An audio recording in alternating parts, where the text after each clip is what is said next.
Bismillahirrahmanirrahim. Assalamualaikum warahmatullahi wabarakatuh. Alhamdulillahilladzi hadana li hadza wa ma kunna linahtadiya laula an hadanallah. Asyhadu an la ilaha illallah wahdahu la syarikalah wa asyhadu anna Muhammadan abduhu wa rasuluhu la nabiyya ba'dah. Rabbi shrah li sadri wa yassir li amri wahlul 'uqdatam min lisani yafqahu qawli. Alhamdulillah, bersama saya lagi dengan Muhammad Hamdan Al-Ghazali dalam Tauhid Metafisik. Pada kesempatan yang berbahagia ini kita akan membahas tentang video rahasia zikir ruh yang dibuka oleh Syekh Abdul Qadir Jailani. Tonton video ini sampai selesai supaya Anda mengerti, tidak gagal faham dan tidak menjadi fitnah karena kegagal fahaman Anda. Inilah rahasia zikir ruh oleh Syekh Abdul Qadir Jailani. Syekh Abdul Qadir Jailani lahir 1 Ramadan 471 Hijriah dan wafat 11 Rabiul Akhir 571 Hijriah atau 14 Maret 1079 Masehi sampai meninggal beliau 4 November 1175 Masehi. Adalah seorang ulama sufi, fikih dan akidah. Beliau bermazhab Hambali, pengikut tarekat Qadiriyah, sering mengadakan manakib dan haul untuk menghormatinya. Beliau dikenal sebagai Sultanul Aulia, wali kutub, rajanya wali, dan pendiri tarekat terbesar sepanjang masa, yaitu tarekat Qadiriyah. Bahkan sebagian karya agung atau masterpiece miliknya masih menjadi misteri dan terus dicari disebabkan kemuliaan dan keluhurannya. Namanya selalu disebut dalam berbagai acara-acara dan event-event keagamaan. Syarif Sayyid Syekh Abdul Qadir Al-Jailani memiliki beberapa karya yang tervalidasi dalam Islam, antara lain Tafsir Al-Jilani yang merupakan sebuah tafsir lengkap 30 juz yang terbagi ke dalam 6 jilid. Ada Risalah Al-Hunyah li Tolibi, Thoriq Al-Haq, Futuh Al-Gaib, Al-Fath Ar-Rabbani wa Al-Faid Ar-Rahmani, Jala Al-Khawatir, Sir Al-Asrar, Asrar Al-Asrar, Malfuzat, Khamsata Asyara Maktuban, Ar-Rasail, Ad-Diwan, Sholawat wal Aurad, Yawaqitul Hikam, Jala Al-Khatir, Amrul Muhkam, Usul As-Sabar, Mukhtasar Ulumiddin, dan banyak lainnya. Syekh Abdul Qadir Al-Jailani membimbing hati yang lalai dengan cara menghidupkan zikrullah secara bertahap dan terus menembus ke dimensi zikir ruh. Ulama besar fikih kelahiran Persia ini dikenal sebagai waliullah yang memiliki kedalaman ilmu. Dalam salah satu kitabnya beliau menjelaskan tentang hakikat zikir dan zikir ruh. Sebagaimana diketahui, zikir atau zikrullah adalah wujud penghambaan seseorang kepada zat yang maha mulia, yaitu Allah Azza wa Jalla. Perumpamaan orang yang berzikir dan orang yang tidak berzikir seperti orang yang hidup dan orang yang mati. Dalam kitab Sirrul Asrar, Syekh Abdul Qadir Al-Jailani menjelaskan syarat untuk melakukan zikir syariat. Salah satu syaratnya ialah berada di dalam keadaan berwudu, suci dari hadas. Secara praktis, Syekh Abdul Qadir memberikan wasiat pada peringkat permulaan supaya zikir itu berkesan dan masuk ke dimensi ruh, dan ruh itu berzikir tanpa diminta. Caranya adalah ucapkanlah kuat-kuat ayat yang dijadikan zikir, khususnya zikir kalimat tauhid atau sifat-sifat Allah. Bila perkataan itu diucapkan, usahakan berada di dalam kesadaran atau tidak lalai. Dengan cara ini hati akan mendengar ucapan zikir dan diterangi oleh apa yang dizikirkan. Juga merasuk ke ruh pengamal. Ia menerima tenaga dan menjadi hidup. Bukan saja hidup di dunia, bahkan juga hidup abadi di akhirat. Allah Subhanahu wa taala berfirman dalam Quran surah Ad-Dukhan ayat 56 yang artinya, Mereka tidak akan merasakan mati di dalamnya kecuali mati di dunia, dan Allah memelihara mereka dari azab neraka. Nabi Muhammad SAW menceritakan bahwa keadaan orang mukmin yang mencapai yang hak melalui zikir ruh, yaitu orang mukmin tidak mati.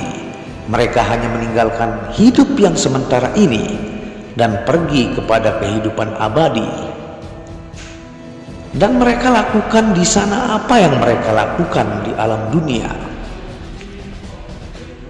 Para nabi terus beribadah di dalam kubur seperti yang mereka lakukan di dalam rumah mereka.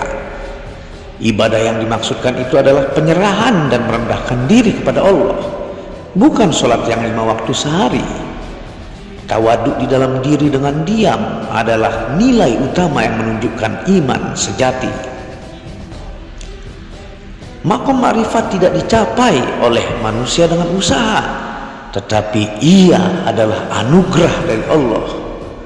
Setelah dinaikkan kepada maqam atau derajat itu, orang arif menjadi akrab dengan rahasia-rahasia Allah. Allah membawa seseorang kepada rahasia-rahasianya apabila hati orang itu hidup dan sadar dengan zikir ruh atau ingatan kepadanya.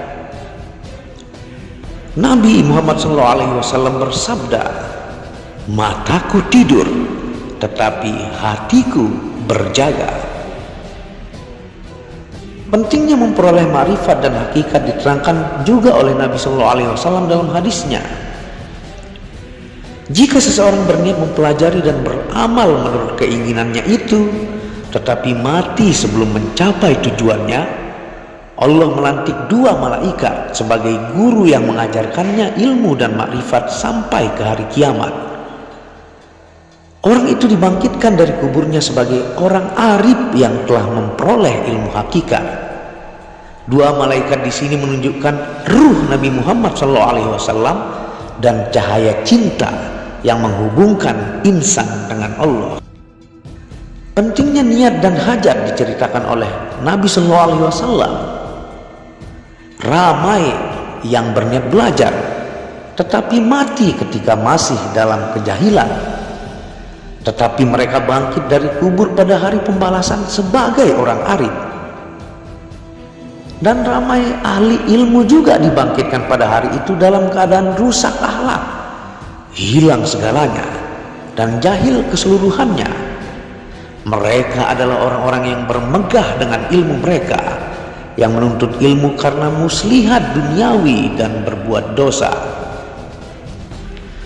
Sebagaimana firman Allah Subhanahu wa taala yang artinya, "Dan ingatlah hari ketika orang-orang kafir dihadapkan ke neraka, kepada mereka dikatakan, kamu telah menghabiskan rezekimu yang baik dalam kehidupan duniawimu saja, dan kamu telah bersenang-senang dengannya.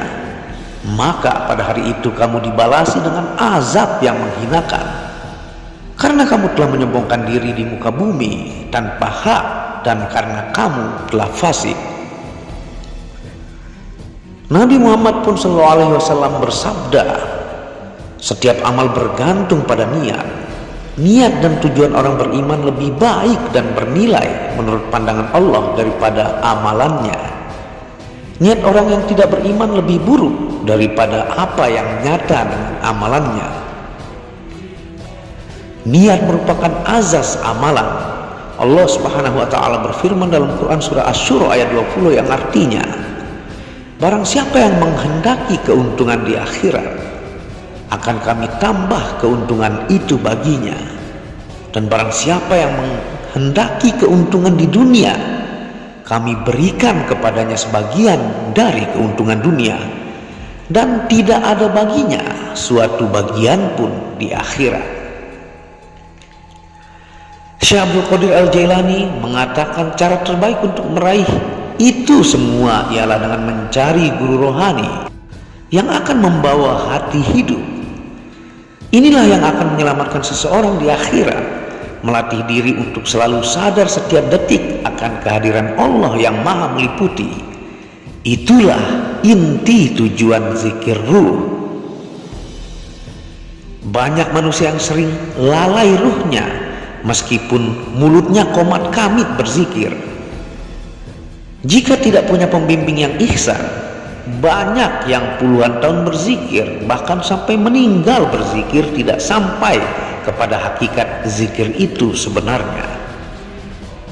Tidak mampu mengingatkan setiap detik kesadarannya dalam menjalani kehidupan di dunia ini. Zikirnya setelah sholat saja, tapi hari-harinya masih ada saja kelolosan melakukan hal yang dilarang agama, baik secara halus maupun nyata. Sebab itulah muncul istilah sholat dan ibadah terus berjalan, tapi banyak kelakuannya yang merugikan diri dan orang lain. Zikir yang diajarkan beliau adalah dengan meresapi sebenar-benar makna tauhid dan sifat-sifat Allah sepenuh hati, dan diulang terus-menerus tanpa batas hitungan, sehingga menyatu ke badan dan darah pengamal. Seiring waktu menembus dimensi kesadaran dan terjaga ingat Allah sepanjang waktu, sehingga pada akhirnya ruh pun ikut dan terus berzikir tanpa diminta. Zikir ruh ini haruslah dimulai dari sekarang, berlatih sekuat tenaga hingga Allah memberikan karunia, membuka hijab sehingga benar-benar mengenal Sang Pencipta langit, bumi, dan di antara keduanya. Dunia itu ibarat kebun akhirat. Orang yang tidak menanam, maka kelak dia tidak akan menuai. Jadi bercocok tanamlah di dunia dengan benih yang baik, niscaya ia akan meraih kebahagiaan hidup di akhirat. Wallahu a'lamu bishawab. Itulah rahasia zikir ruh yang dibuka oleh Syekh Abdul Qadir Jailani, yang teman-teman bisa latih dan terus konsisten sehingga menembus kesadaran kalian, sehingga membuat ruh pun ikut berzikir tanpa diminta, dan setiap detik dalam kehidupan yang Anda jalani terus Anda mengingat Allah, sehingga terhindar dari semua kelakuan-kelakuan buruk atau akhlak-akhlak tercela, sehingga Anda mengenal Sang Pencipta manunggal dan selamat di akhirat. Apabila ada salah kata itu murni dari kebodohan saya sendiri, apabila ada benarnya itu datangnya dari Allah. Wabillahi taufiq wal hidayah. Assalamualaikum warahmatullahi wabarakatuh.